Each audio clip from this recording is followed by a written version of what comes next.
Саламатсыздар, урматтуу Чалкан медиа каналынын көрөрмандары. Өлкөбүздө алынган акыркы сааттагы жаңылыктар менен сиздерди тааныштырабыз. Биздин каналыбызга катталып, ой пикирлериңиздер менен бөлүшүңүздөр.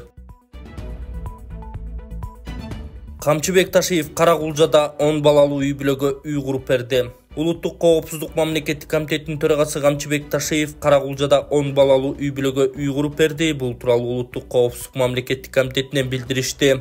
Күн мурун Камчыбек Ташиев 3 ай аралыгында бүт шарты менен курулуп бүткөрүлгөн жаңы турак жайды жергиликтүү тургундардын, аксакалдардын катышуусунда Чырмаш Молдояровдордун үй бүлөсүнө тапшырды. Чырмаш Молдояров Каракулжа районунун тургуну. Бул үй бүлөдө 10 бала 5-өсүн майыптыгы бар. Молдояровдор көп жылдан бери үй салууга чамасы келбей, жаңы тамга муктаж болуп келишкен. Мындан улам ушул жылдын март айында Камчыбек Ташиевке кайрылышкан. Молдояровдорго жаңы үй баардык заманбап жашоо шарттары менен тургузулду. Аталган үй бүлөнүн кайрылуусуна жооп кылып тез арада жаңы үй салып берген Камчыбек Ташиевке ыраазы болуп, чоң колдоо болгонун айтып, жергиликтүү аксакалдар ак батасын беришти деп айтылат маалыматта.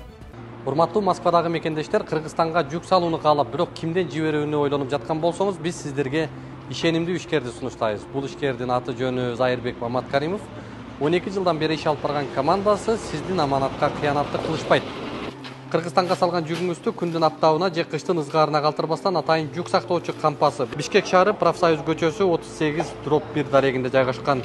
Жүктү Москванын бардык жеринен өздөрү алып кетет. Алган жүктү Кыргызстандын 7 дубанына жеткирүүнү да кепилдешет.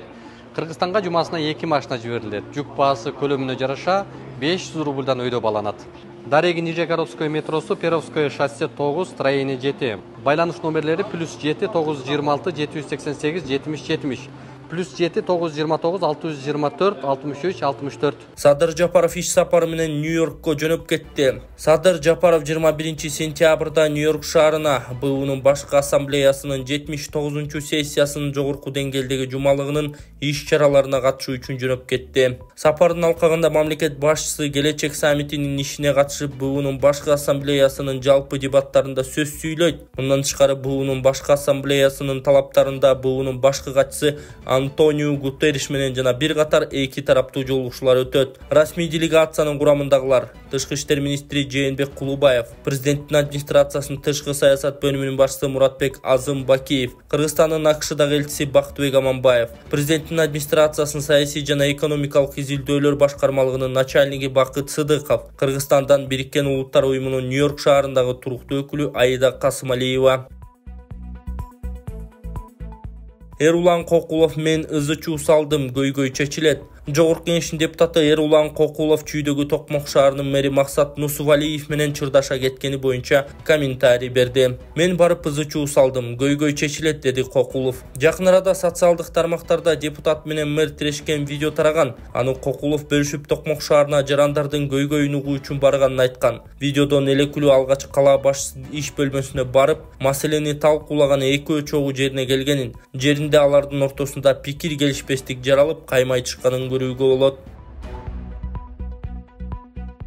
Ат оюндары УКМК кыргыз-казак элинин мамилесине доо кетирбөөгө чакырууда. УКМК Казакстанда өткөн 5-дүйнөлүк көчмөндөр оюндарынын жүрүшүндө ат оюндарынан көкпардан кийин социалдык тармакка видео тараган жигитке эскертүү берген. Комитеттин маалымат кызматы кабарлаганына караганда, анын жасаган иштеринде улуттуу аралык кастыкты козуткан элементтер болгон. Атайын кызмат билдиргендей, ал КАМАЗдын айдоочусу кабинасынан Казакстандын желегин жулуп ыргытып жиберген видеону социалдык тармакка тараткан. Бул видео интернет колдонуучулар тарабынан аргандай пикирлерди жараткан. УКМК видеонун 21 жаштагы авторун таап ага мындай нерсе улуттуу аралык кастыкты козуткан элемент экенин айтып, түшүндүрүү иштерин жүргүзгөн. Кыргызстандык жигит эмоция калтырганын айтып, эки элден кечирим сураган. Атайын кызмат жарандарды чагымга алдырбоого жана спорттук оюндарга байланыштуу эки өлкөнүн достук мамилелерине залакасын тийгизиши мүмкүн болгон чакырыктарды мындан ары жасабоого чакырды. Кыргызстан Кытайга төө бурчак жана ТВТ экспорттойт. Пекин шаарында министрлер комитетинин төрагасынын орун басары, суу ресурстары, айыл чарба жана кайра иштетүү өнөр жайы министри Бакыт Төрөбаев Кытай Республикасынын башкы бажы башкармалыгынын партиялык комитетинин катчысы Ю Цянхуа менен жолукту. Бул тууралуу Минкаптан билдиришти. Анда Бакыт Төрөбаев акыркы жылдары эки өлкө ортосундагы соода жүгүртүүнүн көлөмү көтөрүлгөнүн белгилеп, бул жөн гана соода жүгүртүү эмес, бул ар кандай тармактарда позициялардын жакындашынан кабар берерин белгиледи. Кыргыз-Кытай мамлекеттик чек арасындагы эрке чыдам көзөмөлдөө өткөрүп, пунктуна жана Кытай тараптагы Улукчат бажы зонасына жакын жерде көзөмөлдөөчү кампанын курулушу жакын арада бүткөрүлөрү күтүлүүдө. Муну менен Кыргызстандан Кытайга жүк ташуунун көлөмүнүн жогорулашына ишенем. Эң негизгиси бажылык жол жоболордо дагы жөнөкөйлөтүп алсак, товарларды жана кызмат көрсөтүүлөрдү натыйжалуу алмашууга өбөлгө түзөт, деди Бакыт Төрөбаев. Өз кезегинде Кытайдын башкы бажы башкармалыгынын партиялык комитетинин катчысы Ю Цянхуа 2023-жылы эки тараптуу соода жүгүртүү 2022-жылга салыштырмалуу жогорку деңгээлге көтөрүлгөнүн айтып, Кытай тарап экологиялык жактан таза азык-түлүк продукцияларын импорттоого даяр экендигин билдирди. Жыйынтыгында тараптар Кыргызстандан Кытайга төө бурчакты жана ТБТ экспорттоону макулдашты. Белгилүү болгондой, эки тараптуу соода жүгүртүүнүн көлөмү 2023-жылы 20 миллиард долларды түзсө, үстүбүздөгү жылдын январь-июль айларында ал 11 миллиард долларга жеткен. Эрдигаттын Мирбек Асанокунов менен Гүлкан Молдобекованын кыңыр иштери ачыкталабы? Убагында Гүлкан Молдобекова КСДПны каржылап, күйөөсү Мирбек Асанокунов экөө демөөрчүлүк кылып жүрүшкөнүн антебиз. Элдин баары билет да, сауна кирешесин өркүндө түшүп акчанын күчү менен Эрдигаттын мамлекеттик кызматтарга аралашып, кыйла постторду багындырышты. Кызык Атамбаевден оомат тайганда, Сокенин бийлигине эрмешип, андан соң азыркы төбөлдөргө чап кенедей жабышууга жандалбас кылып келатышат. Өзгөчө Гүлкан Молдобекованын активдүүлүгү күч, кошомат кылуусунун мастери. Жакында жардамчысын УКМКнын кызматкерлери кабинеттен кармап кетишти, кылмыш ишине батып калса карап турушабы? Негизи Гүлкан Молдобекованын бизнесин күйөөсү Мирбек Асанокуновдун профсоюздагы жеп ичкенин көтөрүшсө, бир топ айыптар ачылабы? Кайдыгер карабайлы, арыйне УКМКга кулак кагыш кылып коелу, деп жазган Арба Кейжи сайты. Дайынсыз болуп жаткан Сабира Бейшеналиеванын жансыз денеси табылды. Буга чейин дайынсыз болуп жаткан 73 жаштагы Сабира Бейшеналиеванын жансыз денеси табылды. Бул тууралуу 21-сентябрда 1-Май райондук ички иштер башкармалыгынын басма сөз кызматы билдирди. Аял 14-сентябрда дайынсыз жоголгон, ал Дорожная көчөсүндөгү үйдөн чыгып кеткен бойдон кайтып келген эмес. Эртең мененки саат 10 чамасында милиция кызматкерлери ыкчам издөө иш-чараларын жүрүшүндө ИИМдин издөөчү итинин жардамы менен анын жансыз денесин пригородная айылынан таап, соттук медициналык экспертизага өткөрүп беришкен. Бишкектен Дохага түз аба каттам ачуу пландалууда. Бишкектен Дохага түз аба каттамдар ачылышы мүмкүн. Бул тууралуу мамлекеттик жарандык авиация агенттигинин делегациясынын Катар мамлекетине болгон иш сапарынын алкагында белгилүү болду. Тышкы иштер министрлиги маалымдагандай, делегациянын башчысы мамлекеттик агенттиктин директору Данияр Бостонов, Катардын транспорт министри Джассим бин Сейф аль-Сулайти, Катардын жарандык авиациясынын башкы директору Мухаммед бин Фалих аль-Хаджири, Катар аэронавигациялык академиясынын башкы директору Джабир бин Хамад Аль-Тани жана Катар Airways авиакомпаниясынын авиация саясаты боюнча вице-президенти Фатки Атхи менен жолугушууларды өткөрүштү. Сүйлөшүүлөрдүн жүрүшүндө тараптар Бишкек менен Доха шаарларынын ортосунда үзгүлтүксүз түз аба каттамдарын ачуу жана авиация тармагында тажрыйба алмашуу, анын ичинде жаш кадрларды даярдоо жана квалификациясын жогорулатуу маселелерин талкуулашты. Катар тарап Кыргыз тарап менен авиация тармагында кызматташууну өнүктүрүүгө кызыктар экенин баса белгилеп, жакын аралыкта эки өлкөнүн борборлорунун ортосунда үзгүлтүксүз түз аба каттамдарын ачууга даярдыгын билдирди.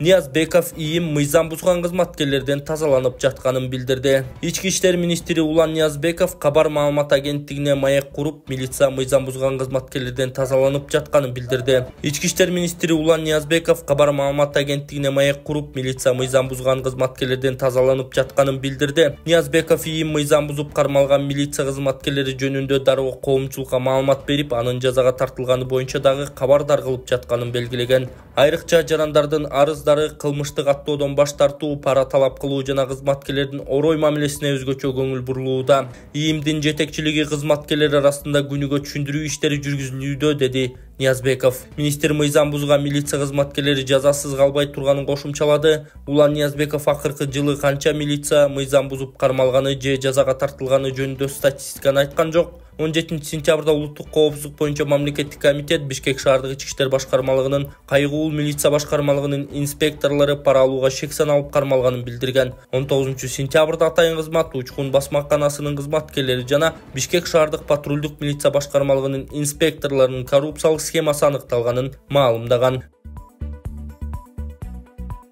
Улай ден соолукту чыңдоо борбору Кыргызстанда биринчи жолу Кытай элдик медицинасын колдонуп, 6 жылдан бери от менен артрит, артроз, остеохондроз, гайморит, простатит, куян, грыжа, суук тийүү, тизе муун ооруларын дарылайт. От процедурасында адам тер аркылуу денедеги суук, токсин, шлак, туздардан арылып, аурасы тазаланат. Ал эми катып калган булчуңдарды жибитүү үчүн гандин массажы жасалат. Бул массаж атайын дары чөптөргө сугарылган таякчалар менен жасалып, кан айлануу, зат алмашуу системаларын жакшыртат. Бизге келип, Толубай Бакасов жана анын эң жогорку квалификациядагы командасынан массаж алып, ден соолугуңуздарды чыңдап кетиңиздер. Толук маалымат алуу үчүн экрандагы телефон номерлерге байланышыңыздар. Бишкекте коомдук транспортто жол кире төлөө системасын өзгөртүү каралууда. Бишкек шаарынын мэри Айбек Жунушалиевдин жетекчилиги алдында пландуу жыйын өтүп, анда кала башчы тиешелүү кызматтарга коомдук транспорттун жол кире акысын төлөө системасын карап чыгууну тапшырды. Бул тууралуу мэриянын маалымат кызматы кабарлады. Билдирмеге караганда, эгер жүргүнчү белгилүү бир убакыттын ичинде коомдук транспортто бир же бир нече жолу жүрсө, ага жол кирени бир эле жолу төлөйт. Мисалы, азыр жүргүнчү биринчи автобустан экинчи, андан ары үчүнчү автобуска отуруп 51 сом коротсо, жаңы программа менен ошол эле каттан болгону 17 сом төлөп калат деп жазылат мэриянын маалыматында. Жаңы программа качан ишке аша баштаары так айтылган эмес.